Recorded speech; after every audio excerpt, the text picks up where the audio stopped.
Well, this is Torin Talks and so can Drew. Torin's drunk.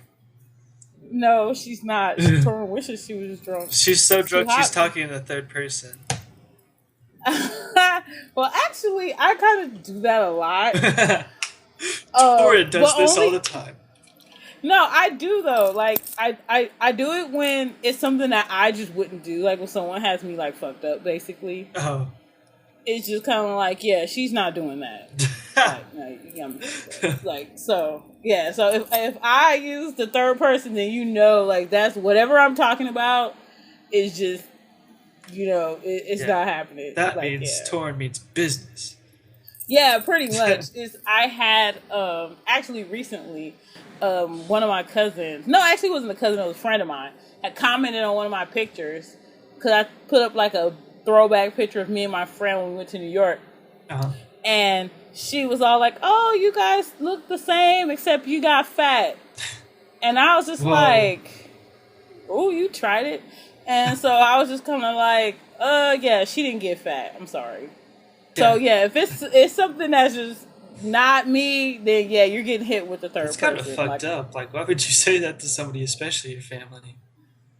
Oh no, it wasn't my family. It was like it was actually I blame it on my family, but it wasn't. Yeah. It was a friend, but she's basically like family. Okay. Yeah, you've ran into her before. Oh, okay. So on a comment. Yes. So yeah, it was her. So it's like whatever. So, yeah. She's always talking shit. So. Yep. Yeah. One of the things I wanted to talk about is what our generation is going to be like when we're the old fucks and everything. Because I think that's going to be interesting. We're basically going to have a lot of retired people, a lot of retired nerd people playing video games and cussing out 10-year-olds online. Like, there's going to be way more old people than there is now on there.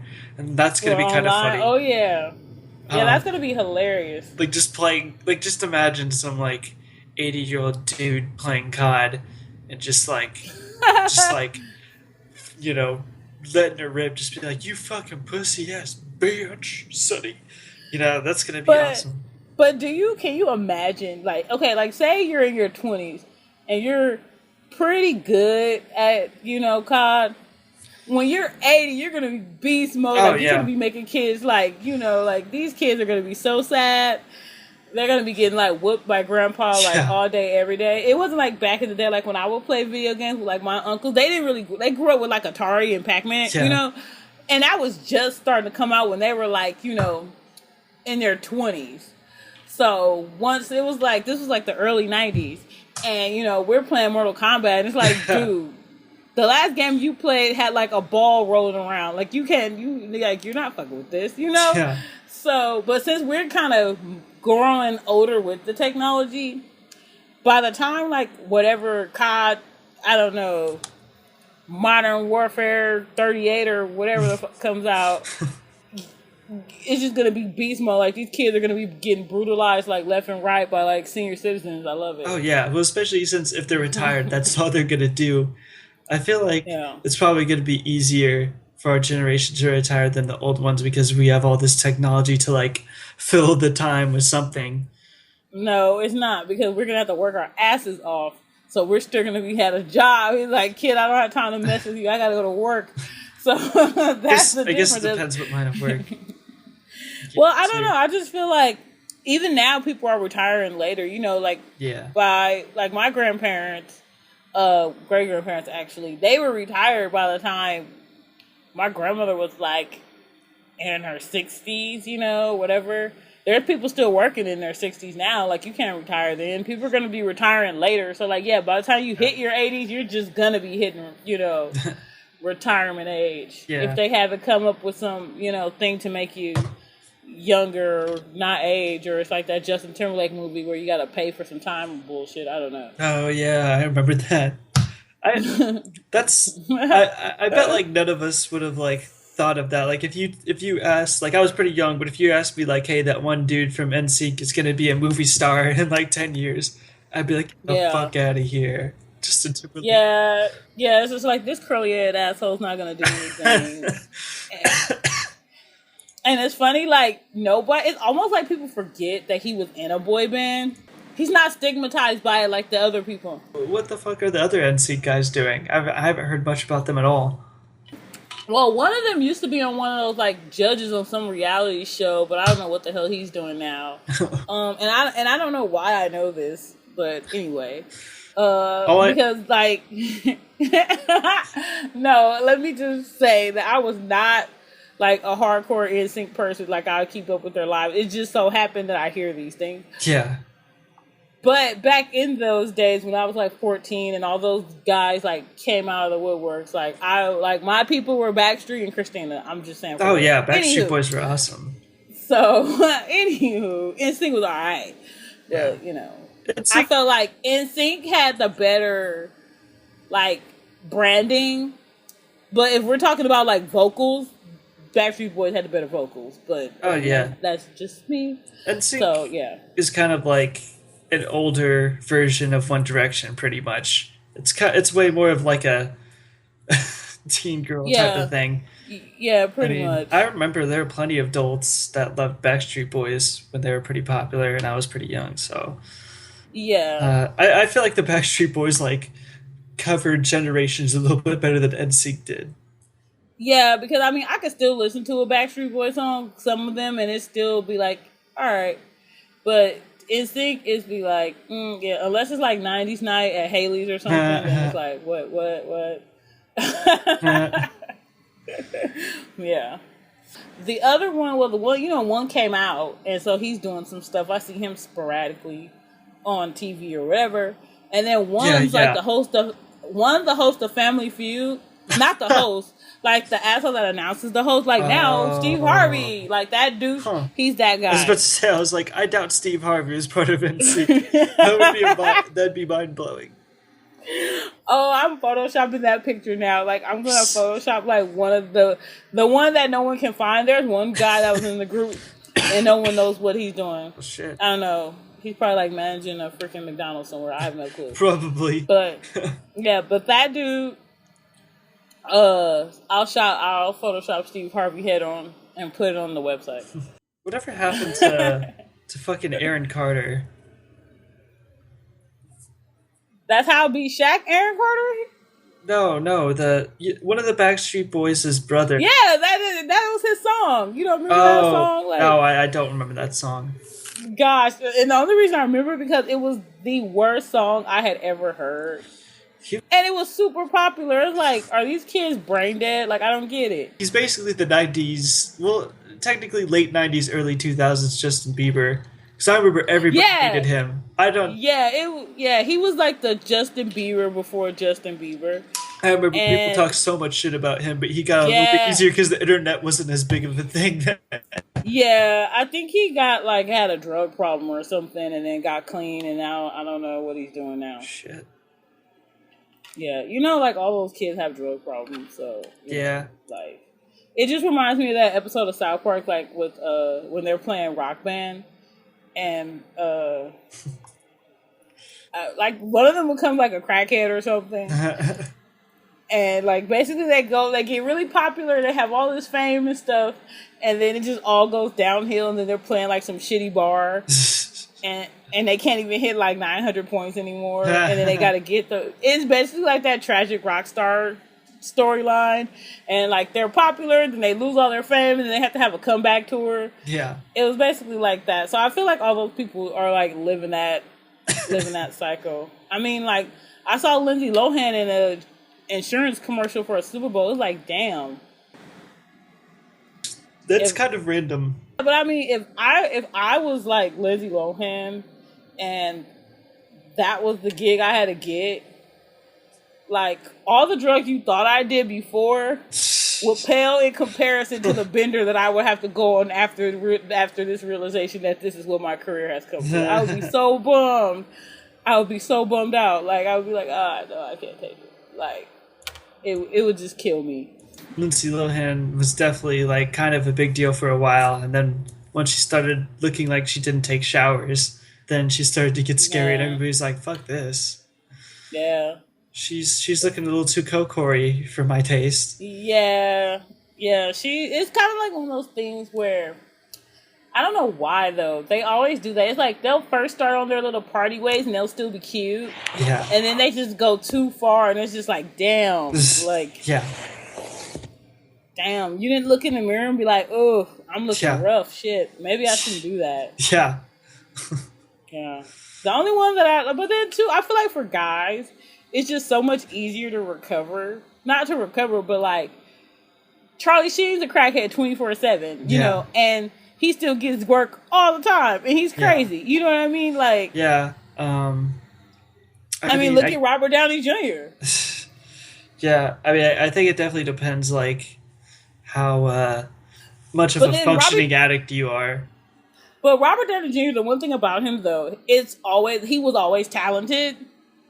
And people couldn't understand, like, why he was doing all this stupid stuff. Because, like, dude, you're kind of, like, a good actor. Like, why are you, you know... Well, you didn't know that, like, his dad, like, did drugs with him when he was, like, 10. Yeah. So, I mean, that's what I'm saying. That was kind of like, normal.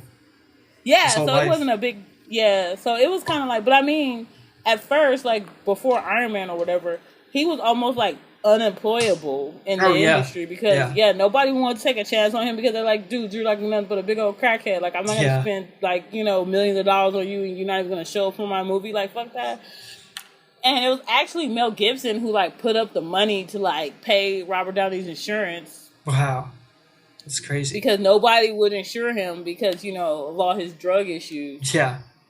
And that's how he ended up getting like his comeback because of that. Yeah. But that's pretty cool. So, like, maybe she can do a Robert Downey Jr., but I seriously doubt it. I mean, that's the thing, though, is, like, Robert Downey Jr. has talent. Like, he actually did amazing movies while an addict. Like, there are still some good Robert Downey Jr. movies even before he got clean. So, that's Lindsay Lohan movies were kind of like, they were kind of supposed to be shitty.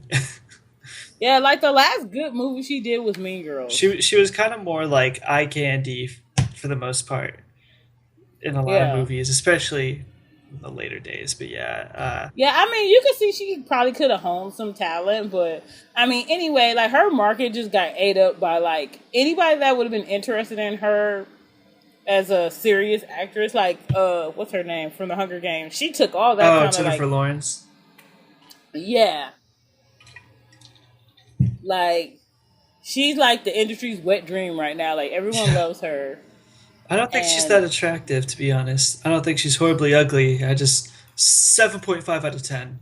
Most people are giving her 9s. I think she's pretty. You know, like, I mean, I know that this is probably about to be like some blasphemy. I know somebody's probably gonna be like, what do you know? And I'm a girl, so, you know, maybe I'm off. But, I mean, she's pretty to me. Like, Jennifer Lawrence is pretty to me. Who I don't think is pretty. I mean, I think she's pretty. But I don't think she's as gorgeous as everybody thinks that she is. Yeah. And that's Emma Watson. Like, Emma Watson's she's pretty. But if I was to, I mean, I call her, like, fantastically gorgeous. No. Is she attractive? Yes. She's really pretty.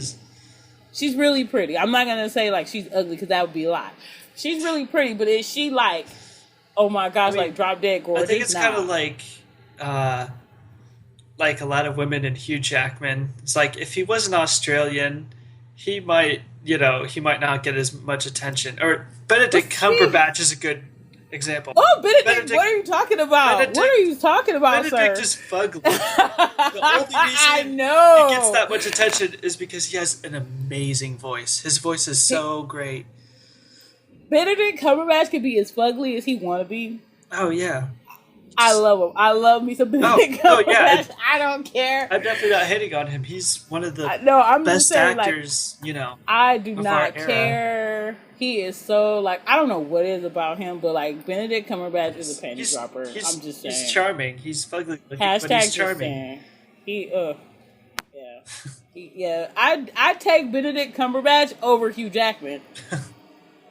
But then again, I have a thing for, like, Eurotrash, so don't mind. But Benedict Cumberbatch, yeah, he definitely could get it. So, but he's married now, so. Yep. But, I mean. What a shame.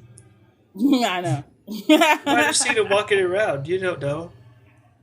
I mean, yeah. Well, I mean, I wouldn't want to see Benedict Cumberbatch walking around because I wouldn't want to embarrass myself.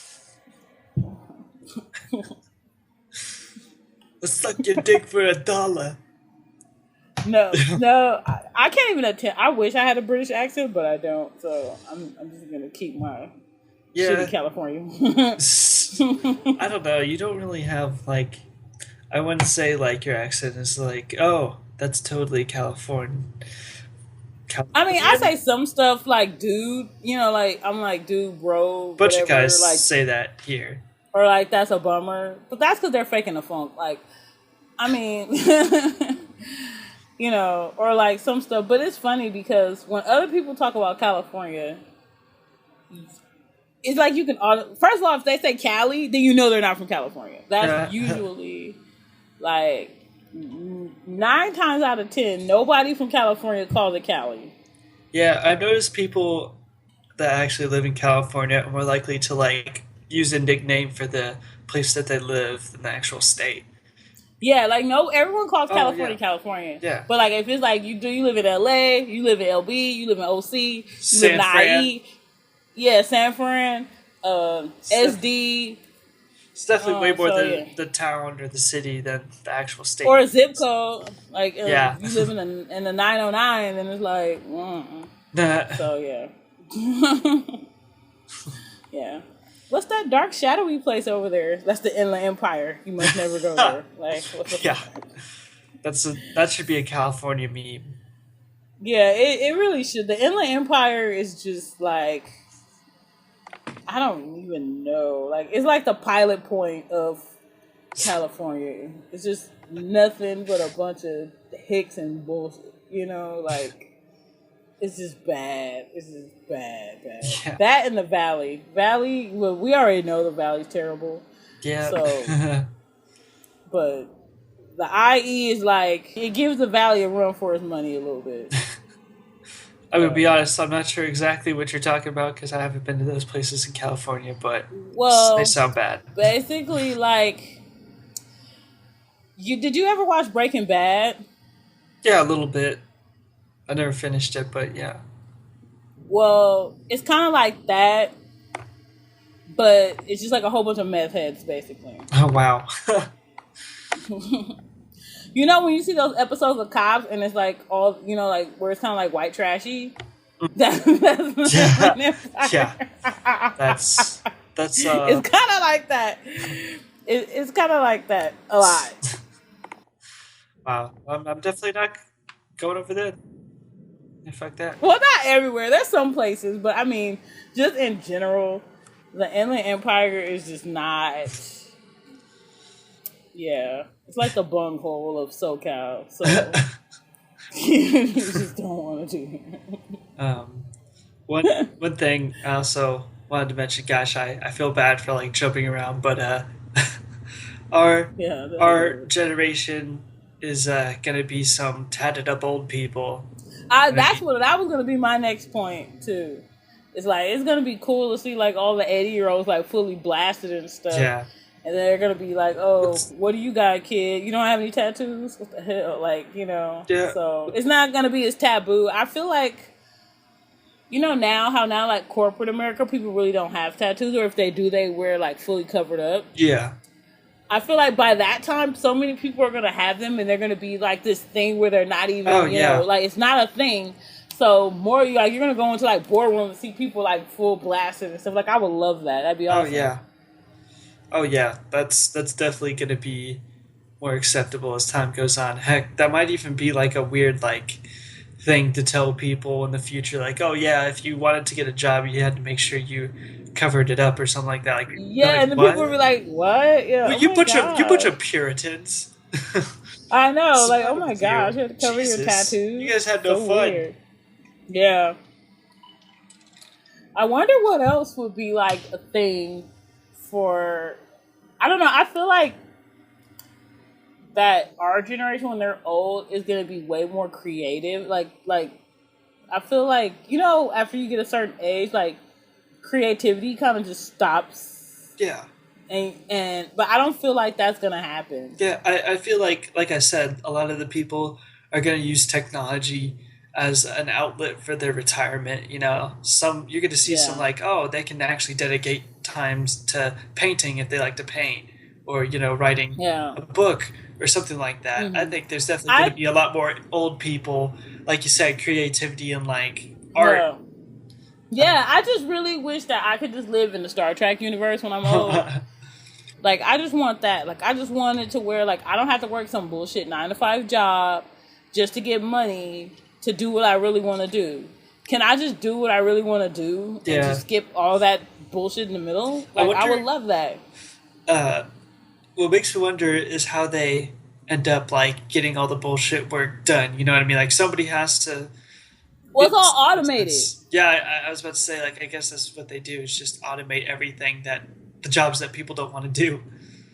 Yeah, I feel like, too, if your whole society is basically kind of automated, then you can use people's brain power to more creative things. That's why, like, in that future, like, tech is kind of an industry and more like creativity, exploration, like Yeah. things like that, than more of like technical work, like skilled labor, blah, blah, blah. Because I feel like by that time they have machines and, technology to do all that stuff.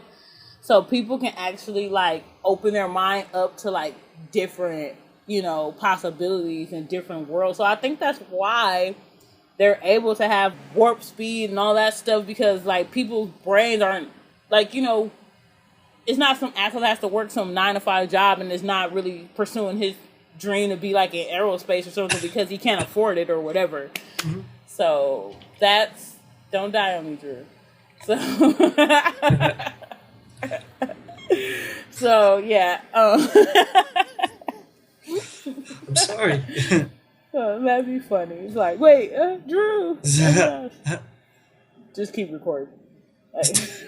Yeah. Don't end the show. Don't stop the show. I'm choking to death. Be good TV. I can keep going. Yeah, so I think that'll be cool. But what would be a job that you think would be cool in the future that Oh. we wouldn't have today? Huh. I kind of could see, I guess, somebody would have to test the virtual reality stuff to make sure it works correctly. I mean, I guess that's still like the same people that design it. They probably are the ones to test it. Yeah. I'm trying to think. I mean, that's kind But of what if it was difficult. something weird that you wouldn't want to test? Like, you know how on Planet of the Apes, how they shoot his ass into space? Like, would you want to be that guy? In Planet of the Apes, they shoot what into space? The dude, the dude's like doing space exploration, and he gets like lost in space, and then when he lands on freaking Planet of the Apes. Like, what if you're doing some space mission and you're that dude? Oh, Like, that was. I mean, I guess it depends. I don't know why. Like, I think that'd be kind of silly if in the future we did like Well, I one mean, man not pods. Yeah. I think we definitely need a team more like Star Trek to accurately do stuff like that to actually like explore worlds. I think we need a team too. I honestly think our future is going to be like Interstellar. Like, I honestly think we're going to have to jump ship and we're going to kind of realize it last minute. No, they're realizing it now. Why do you think all well, that? well, I mean, you know what I mean? Like, SpaceX if going on? I think if we were able to see like exactly what would happen in the future, like we're feeling the effects, but not like to where it's super interfering with our daily lives. Yeah. Well, I mean, To a huge degree, to where like we can't eat or something like that. Like if we were shown when this is going to happen, exactly what happens, a lot of people would give up a lot of the bullshit and like fund money into like space exploration and stuff like that. But because it doesn't necessarily look or feel like an immediate threat, we're gonna procrastinate on that. Yeah, well, that's that's the human way. We just wait till the last minute. Hey, that's why if I like for whatever reason become a millionaire, win the lottery, what have you, I'm donating to Elon Musk because he's doing that stuff right now. I know. Cheaper than the U.S. government's doing it. So I mean, yeah, well, that's what I was saying. With SpaceX and all that stuff, that's like the jobs of the future or the commerce of the future is going to be technology, space exploration. All that stuff is going to be I at the forefront it, of like industry, because I feel like now they still don't understand technology, these people like that are in power, because they didn't grow up with it, and it's not something that they integrated into their lives like fully. Like they understand it, but I mean, you look at commercials from like 15 years ago and they're like, what? You could get an email, ha ha ha. Like, yeah. it's not something that they grew up with.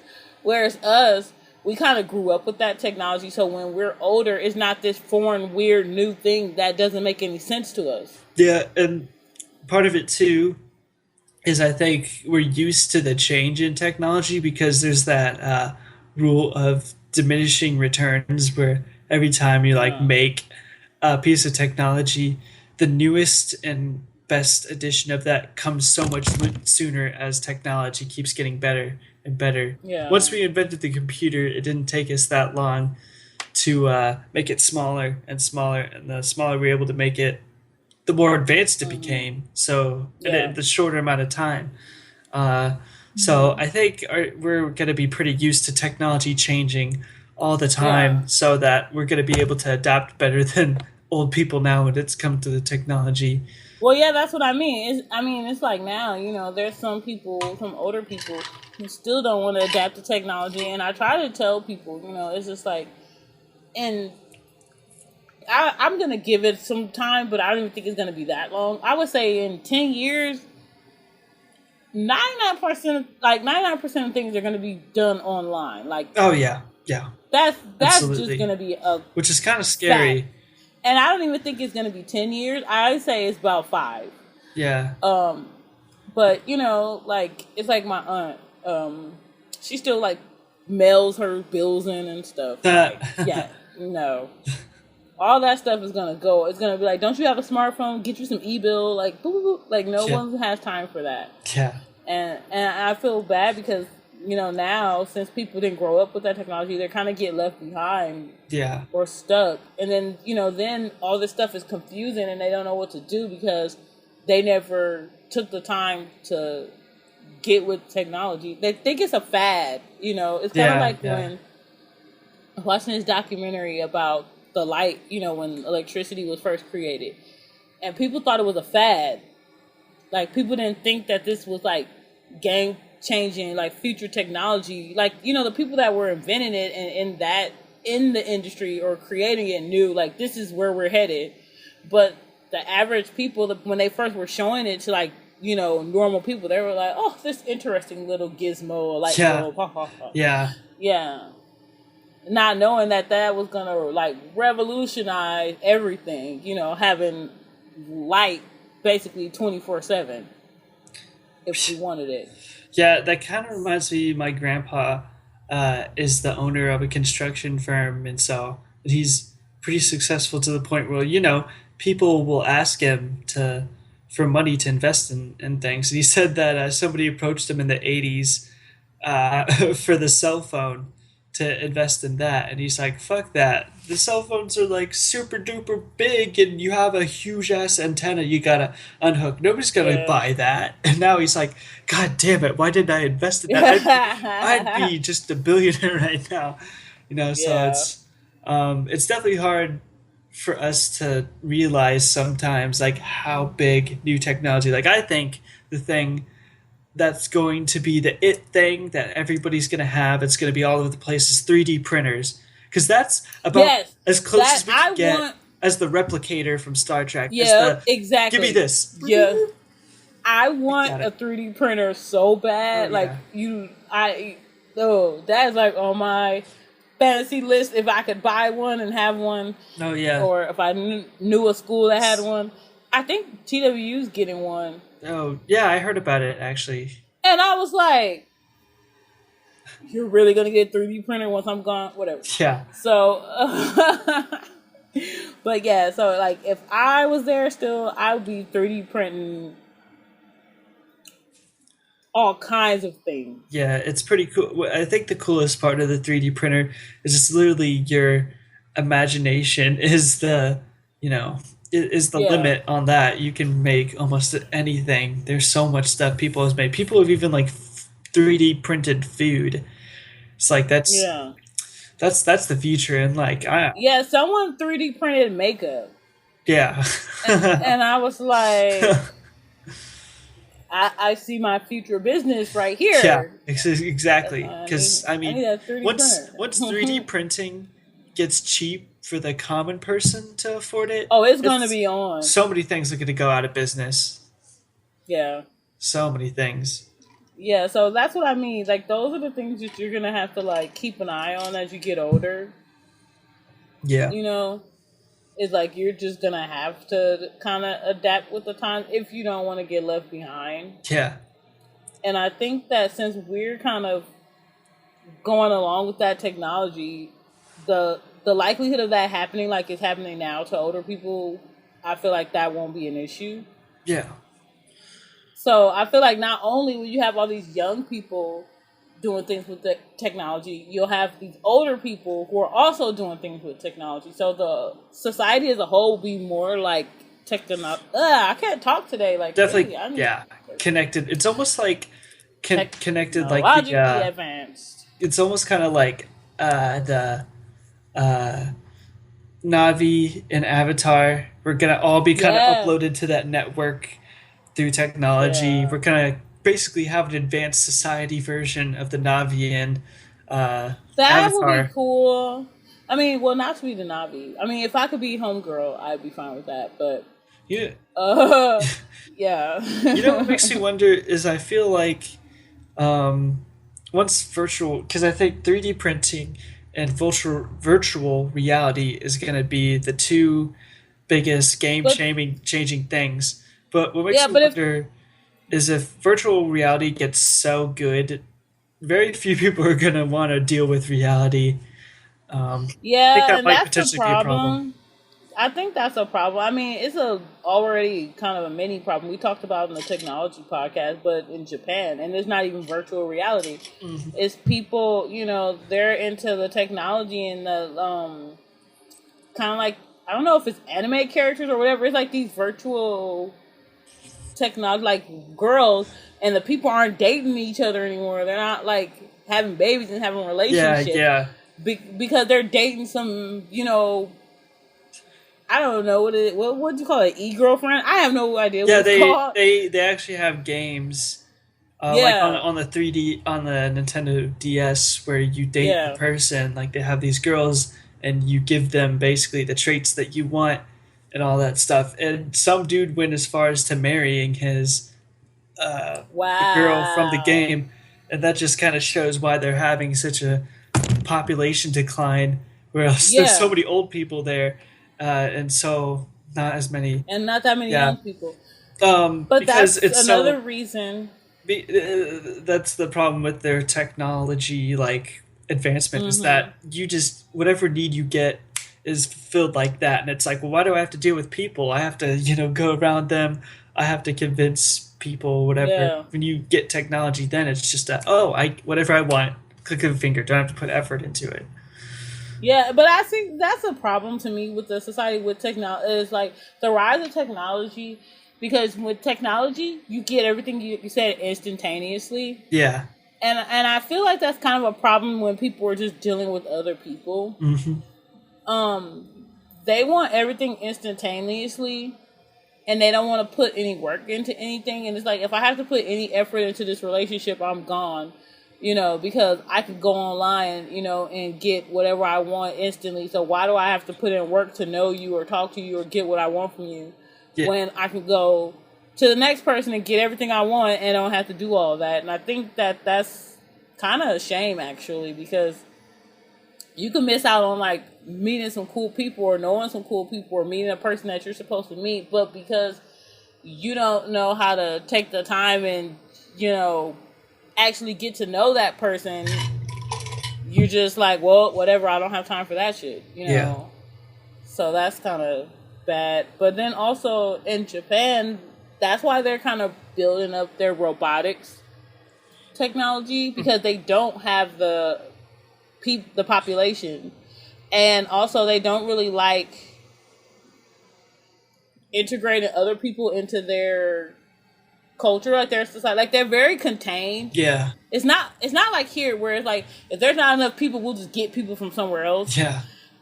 You know, like they don't really want anybody from anywhere else too much.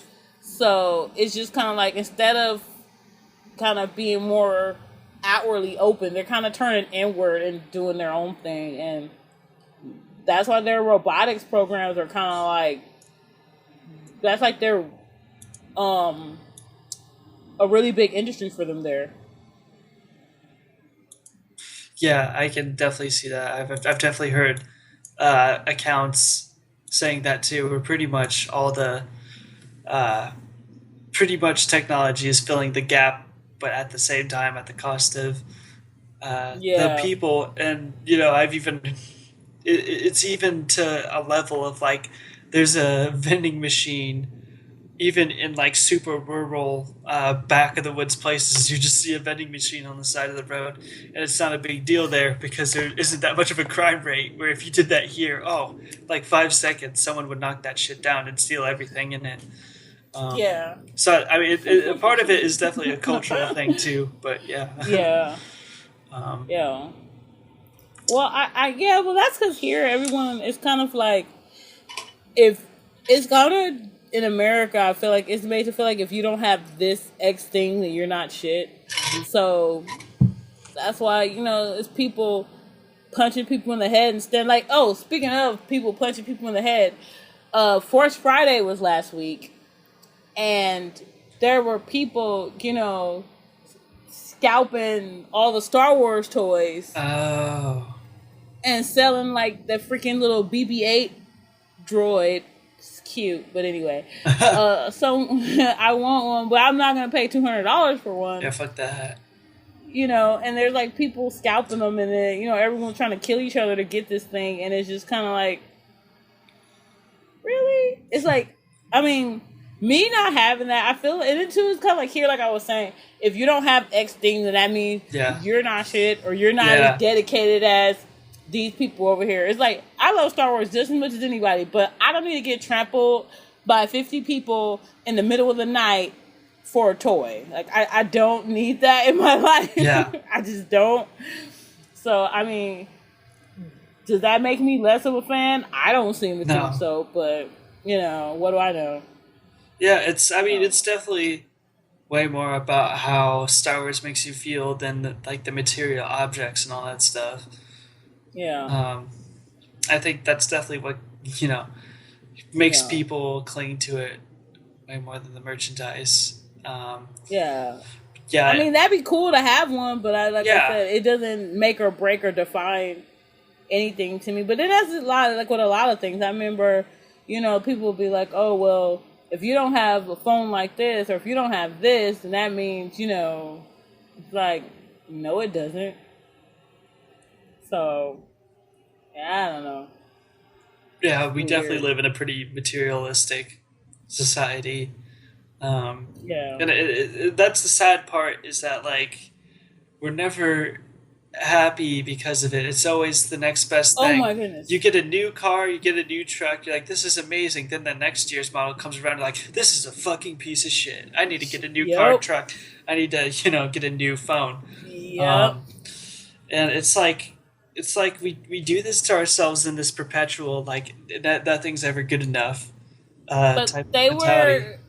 There was an article, I'll have to put a link. I'll put a link to it actually in wherever I post this video. I'll put a link to that article and I'll send you the link. Yeah. But there was an article about Gen Y, you know, millennials, and how we're not happy. Yeah. Because our expectations of things are here and our reality is here. And we don't know how to reconcile those things. Yeah. And then, two, it's kind of like, also it has to do with, like, social media. And you see, you know, like, when you go on Facebook, everyone's posting, like, their most amazing things ever. You know, like, oh, my gosh, I just got married. Oh, my gosh, I just had a baby. You know, it's not like, oh, my gosh, I just had to, you know, strip to pay my rent. You know, it's never that. It's never that. It's always, good stuff. Or if people are going through stuff, they just don't say anything. Yeah. You know what I mean? Because, I know I don't put my business on Facebook. That's just because I feel like it's not anyone's business. But then some people I know put everything on Facebook.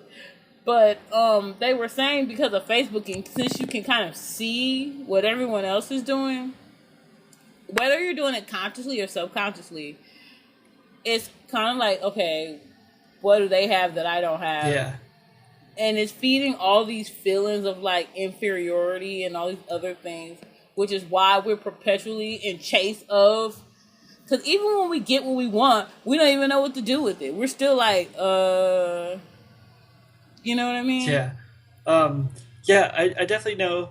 Because I think sometimes we'll think of somebody and be like, yes, if I had the same talents as this person, then I'd be set. I'd be completely happy with life. But if you talk to that person, there's like, no, I'm not completely happy. There's still things I want to achieve. The best example of this is, Donald Glover or Childish Gambino.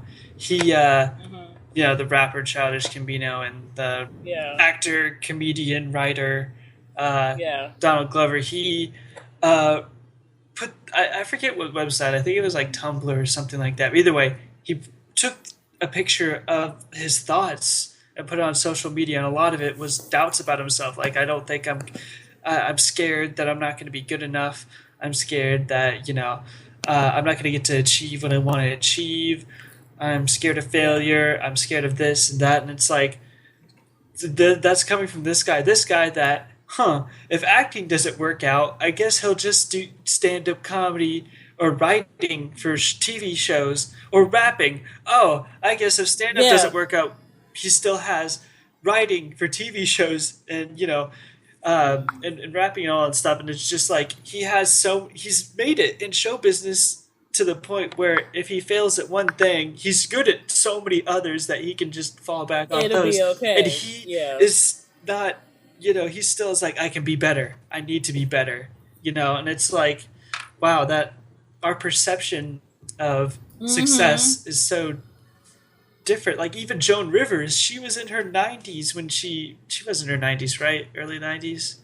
I don't even remember. No, I don't think she was that old. No, it was 80s. You're right. It was 80s. Either way, she did an interview and was like, are you content with the things you've done? And it's like, well, basically her response was like, I'm proud of it, but I want to do more. I want to keep improving. Yeah. It's like the mentality of successful people is that, gosh, I'm so fucking talented and great. I'm happy. It's, no, I need to keep doing better. I need to keep striving. I need to keep growing. Yeah, that's how I am. Like I feel that sometimes, and I'm scared of that because I feel like I'm always going to be chasing that dragon, you know what I mean, so to speak. Because I always feel like there's always something else I can be doing, something else I can be learning. So I'm always in the chase. Yeah. And I don't know, even if I got what I want, I feel like I will find something new to want. Yeah. And that is like definitely I wouldn't say it's a problem, but it's definitely a trait that our generation has that other generations probably don't really have. Because like baby boomers, once they got their career job and they had their kids and they were settled and they were set, they didn't even think about like, what are my dreams and aspirations? Like, they didn't even think like that. It was like, okay, I have a job, go to work, come home, take a drink, tell the kids to shut up, go to bed. Like, and that's the routine.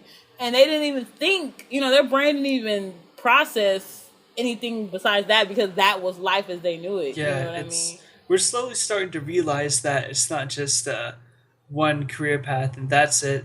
You can't get out of it. I mean, there's this guy that I watch on. He's not so much a YouTuber now. He's a Minecraft. I guess he owns a Minecraft server, but basically, he started out as an accountant. Hated that. Went to school for computer science. Learned code and got a job at Cisco, and. He started doing YouTube, quit his job at Cisco and did YouTube full time. Then he still does YouTube stuff, but now does a Minecraft server, and the dude is like in his late 40s.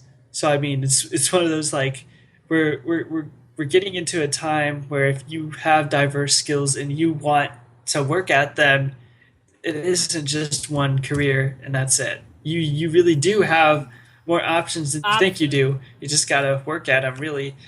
And another trait that I've noticed, with our generation that's going to be interesting moving forward versus like previous generations is that a lot of people in our generation are going into business for themselves. They're kind of breaking the business model, with like YouTube and all these other things and Instagram. Like there's people who are just famous just simply off of Instagram or simply off of YouTube or simply off of Facebook and Vine Vine's or becoming whatever. one. And so it's just kind of like everyone's realizing that they can market whatever skill set, whatever they have, they can kind of bypass that middleman and just either sell directly to like the consumers, which is like what YouTube does to me. Yeah. Or they can do something like basically like that dude that created Minecraft. It's like people nowadays are just kind of bypassing that whole and what corporate world and just kind of direct, like if I want to build something, I'm going to build and sell it. If I want to do something, I think that's how the guy that created Oculus Rift ended up doing that, because he was looking for something like that and no one had it. So he's like, well, I'm just going to make my own. And I feel like that's how a lot of these things are getting started. Where it's just kind of like people are seeing something they want to do, and either they're taking a formula and improving on it or running with it, or they're just coming up with their own things. So it's kind of like Twitch. Like Twitch is basically like kind of rips off the Let's Play YouTubers in a way. But someone probably just said, hey, what if we created a website where it was just all Let's Play? Boom. So I feel like that's just going to be, it's just going to be little inventions like that that are going to be big things moving forward. Yeah, I mean, with YouTube, what's interesting about it is it's definitely more the corporations catering to the people, because I mean, even us doing this right now, the only other way we can basically have this conversation and like send it to where multiple people can hear it is through radio. But we would have to censor this. We would get slapped with even this minor conversation that we've had. We would get slapped with a few FCC fines. With YouTube, you don't have to fucking worry about that. It doesn't matter. Sure, YouTube is censored to a certain degree, no copyright or nudity, but I mean, other than that, it's so much more freeing than if we had to work at a radio station and do this.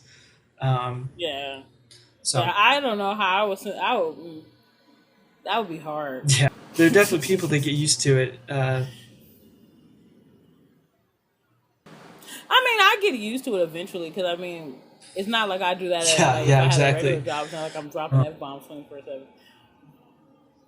But as far as like when I'm doing this, it's just kind of off the cuff. So kind of like if something flies out, it's like, oh well, shit. Like so you don't really have to worry about it. But also too, I think another thing that's interesting about now, like I said, moving forward versus then, I mean, if there was a situation going on, back then, you'd have to like read it in the newspaper and get it that way. And now everyone gets everything instantaneously. So I think we're going to be way more connected to what's going on. So that's why I say I feel like society is just going to be more connected. And like, because to me, there's an obvious disconnect between this generation and the previous ones. There is like a communication barrier. And I feel like that barrier won't be there when we're older, because we will understand. Yeah. Like we'll be able to communicate better. because we're in that system rather than looking at it from an outsider perspective. So I feel like a lot of things when it comes to like decision making or like policy making or just things in general, there won't be a big disconnect between like youth culture and older culture. It really won't be that much of a divide. Yeah, I could see that. And so that's what I think what's kind of helping with that is the fact that we're living older, you know, the fact that our lifespans are increasing. So it's not as big of a deal. You're more connected for longer. And I think that helps with that. Yeah. And especially, you know, you said that'd be pretty cool too, because I understand there's some old people that use the internet as a creative outlet like YouTube, but there's gonna be a shit ton in the future. Oh yeah, there's years. some Absolute fuck ton of old people. Yeah, that's what I mean. Like if I'm still, I mean, I don't know if I hope I'm still doing YouTube in 20 years or not. I mean, I hope that if I'm doing YouTube in 20 years, I have more subscribers. All I can say is oh fuck. Oh well, I hope, you know, in the future YouTube is not better, or at least there's something that's even better than YouTube, which that'd be interesting. I'd be really interested to see what dethrones YouTube, because for all we know, it might be like a MySpace, Facebook kind of thing, or something might just come in and absolutely demolish YouTube, which that'd be really interesting to see. Yeah, but it would have to be, I don't know what it could be, because I think the only thing that's killing YouTube right now, the internet is the Wild West right now. It's really unregulated in a lot of ways. It's regulated, but there's way more freedom that you get, like you were saying, with like just censorship and things you can get away with on the internet that you necessarily can't get away with like on radio or television or movies. And you know, it's like these corporations are coming in and they are trying to get with the internet because they haven't found a way to fully make money off of it yet. Because like YouTube really doesn't make money. They kind of lose money all the time, actually. That's why they're always trying to like have ads and sponsors and stuff, because YouTube really doesn't make that much money for Google. Because when you think about like every crappy video uploaded all the time, every day. Yeah. You know how many servers that is? And for what it's been explained to me is not only the ads they put up like on the homepage to get money for, but also they get a cut of the actual people like Jenna Marbles and stuff like that out of their revenue. So I mean that would be interesting though to see the numbers, see how much revenue they actually get. Plus, you know, like considering the cost of the maintenance of the site. Considering the maintenance cost, I'm pretty sure they're not recouping that is that beefy. money. Because for every Jenna Marbles or PewDiePie, there is 1,000,001 people upload one video for class, or one random video for this, or one random video for that. And you know, that's not generating any kind of money or revenue for them. Yeah. Yeah, that's interesting. I never thought of it like that. So that might be a good point, in that the company or whatever, the website that dethrones YouTube might be a more profitable one, which is pretty likely. I'm sure there might be somebody that figures out a better way to where both. Well, the way I see it going is like with Vimeo. You know how they have I didn't know you had to pay for content? Vimeo. It's like a paywall. No, not all the time, because I have a Vimeo, but you can put your videos behind paywalls, and I think that's where it's gonna go. So, like, I know a lot of the people who like do makeup, and like a couple of other people I know, they have sites like that. They'll have a site, like they build their following on YouTube, and then they switch over to like their own website or Vimeo or whatever. And since they already have a built-in following, you know, they just post a little video on YouTube like, yeah, you come over here and you can watch this video for $3.99, you know, or whatever. And so I feel like that's going to be the only way YouTube's going to make money, is if they put the video behind a paywall. And if you really want to see that, you know, new Jenna Marbles, you're gonna have to like subscribe to Yeah, her channel, yeah. like Netflix kind of basically. Yeah, it definitely would. That It'd makes be me wonder exactly interesting. like how does Facebook generate so much money? Like I get they do have ads and stuff that they're paid for. Yeah, Facebook makes their money off of ads better because a lot of people that are on Facebook, the demographic is different than on YouTube because on Facebook, you know, now there's like moms and grandmoms and stuff like that on Facebook. You know, and that traditional method of advertising works on that age group.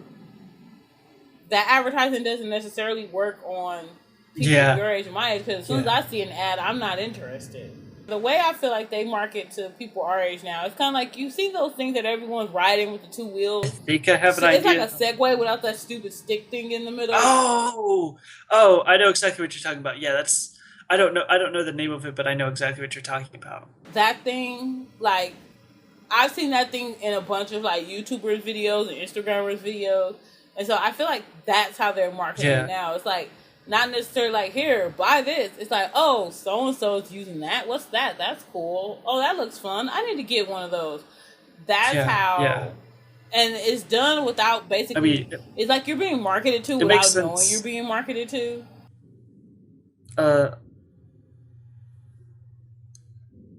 Oh no, it's fine. We're kind of having connection issues, which is why it's kind of doing that. Because on my end, you're kind of stuttering.